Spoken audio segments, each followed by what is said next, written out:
Bonjour, aujourd'hui je vais vous montrer les bases en jQuery puis le fonctionnement des requêtes Ajax en jQuery. Donc le jQuery c'est une bibliothèque de JavaScript libre qui a été créée en 2006. Donc tout d'abord j'ai ce fichier HTML voilà, qu'on peut ouvrir sur Google avec juste un div click et un div over. Donc pour l'instant ils sont inactifs, ils servent à rien, ils font rien. Donc on va tout simplement ajouter le jQuery dans ce HTML, puis s'en servir pour afficher un carré rouge que je vais afficher maintenant. Voilà. On va s'en servir pour l'afficher au clic et au hover. Donc ce carré rouge, il a une classe CSS. Hop, je la remets. Voilà.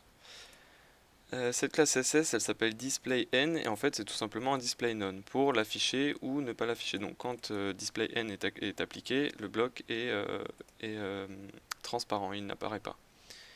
Donc nous ce qu'on va faire c'est qu'on va utiliser le jQuery pour ajouter et enlever cette classe au clic ou au hover.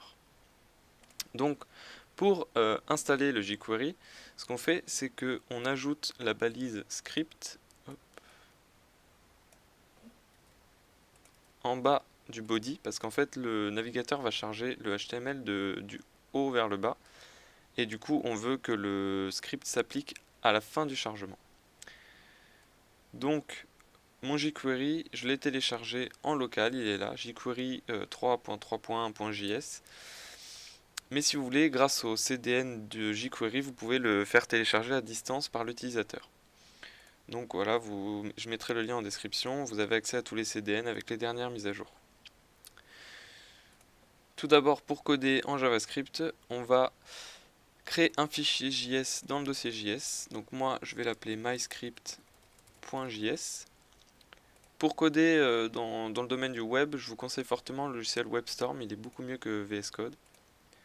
Donc pour que mon HTML prenne en compte mon fichier myscript.js, on va faire comme pour le jQuery. Hop, on l'include dans le HTML. Donc moi, je l'ai appelé myscript.js. Voilà. Et donc, on va commencer par faire la détection du clic. Donc, vous voyez que mon div, il a pour classe click. Donc, tout simplement, ce qu'on fait en jQuery, on appelle le jQuery donc avec $. On ouvre les parenthèses et on met le nom de la classe qu'on cible. Comme en CSS, on met un point devant si c'est une classe et un dièse si c'est un ID qu'on essaye de cibler. Là, en l'occurrence, c'est une classe, alors je mets un point click. Et pour détecter le clic sur cette classe, j'utilise la méthode .click. Voilà. Donc à l'intérieur, je déclare une nouvelle fonction. Hop. Et dans cette fonction, on va faire ce qui va être fait au clic. Donc nous, ce qu'on veut faire, c'est supprimer la classe displayN de notre div qui a la classe bloc. Donc pour ça, on cible bloc, donc toujours en utilisant .bloc, puisque c'est une classe. Et on utilise la méthode remove class en mettant le nom de la classe qu'on veut remove. Du coup, notre classe qu'on veut remove, c'est displayN. Voilà. Et donc, tout simplement, si on actualise, quand je clique, mon bloc apparaît. Mais par contre, si je clique, il ne disparaît pas. Donc, ce qu'on va faire, c'est qu'on va créer un état. Voilà. Et on va lui dire que si notre état il est égal à 0, alors on l'affiche. Mais s'il est égal à 1, on va utiliser cette fois-ci la méthode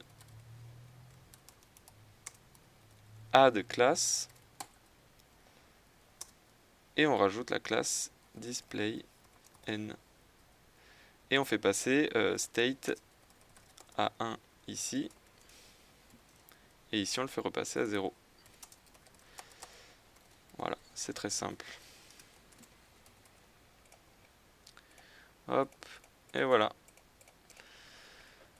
Ensuite, ce que je peux vous conseiller pour faire du debug en JavaScript, très souvent, c'est d'utiliser le console.log pour détecter le clic par exemple. On va actualiser. Et ensuite vous appuyez sur F12 dans votre navigateur et vous pouvez voir que j'ai dans ma console test. Alors je sais pas si je peux zoomer, voilà. On peut voir que j'ai test qui s'est affiché dans ma console, voilà. Maintenant on va détecter le hover, alors c'est très simple, c'est pareil que le clic. Hop. On recible cette fois-ci pas notre classe click mais hover. Alors, point over. Et du coup, tout simplement, on utilise la méthode .over. On redéclare une fonction à l'intérieur. Et tout simplement, hop, vous pouvez copier-coller l'intérieur et mettre la même chose. Et vous verrez que, hop, au over, ça s'affiche. Et ça disparaît. Voilà, donc avec ces méthodes toutes simples, vous pouvez afficher et supprimer des éléments de votre HTML en à peine quelques lignes de code. Donc tout ça, c'est pour vous montrer que le jQuery, c'est très très simple. Ça s'apprend vite. En description, je vous mettrai le lien du site avec toute la documentation, avec toutes les méthodes. Donc vous avez vraiment de quoi faire. Vous pouvez modifier votre site de A à Z juste avec du jQuery.